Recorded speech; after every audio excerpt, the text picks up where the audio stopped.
Hi hello guys, welcome to our channel. இந்த இடம் எங்களுக்கு ரொம்ப சர்ப்ரைஸாகவும் அதே மாதிரி எங்கள் குட்டீஸ்க்கு ரொம்ப ஹாப்பியான ஒரு பிளேஸாகவும் மாறிடுச்சு. ஏன்னு கேட்டிங்கன்னா, நம்ம கவர்மெண்ட் ஒரு சில நல்ல விஷயங்களும் பண்ணியிருக்காங்க.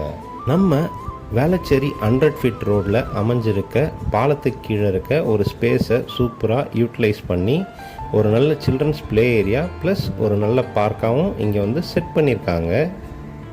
வேளச்சேரியை சுற்றி உள்ள மக்களுக்கு இந்த இடம் ரொம்ப ஒரு ரிலாக்ஸேஷன் பாயிண்ட்டாக இருக்கும். அது மட்டும் இல்லைங்க, இங்கே அடல்ட்ஸ் வந்து பார்த்திங்கன்னா சில்ட்ரன்ஸ் ப்ளே ஏரியா விளையாடுற இடத்துலலாம் டேமேஜ் பண்ணி வைக்கிறாங்க. இந்த லவ்வர்ஸோட தொல்லையும் தாங்கலை. அது மட்டும் இல்லைங்க, இங்கே நிறைய லிக்கர் பாட்டில்ஸ் உடஞ்சிருக்கிறதையும் பார்க்குறோம். ஸோ ப்ளீஸ் நம்ம சேனலில் இந்த மாதிரி அவேர்னஸ் வீடியோவை சப்ஸ்கிரைப் பண்ணிட்டும் பாருங்கள். மறக்காமல் நீங்கள் உங்கள் ஃப்ரெண்ட்ஸ் அண்ட் ஃபேமிலியோட போய் இந்த இடத்த என்ஜாய் பண்ணுங்கள். Thank you so much. Bye bye.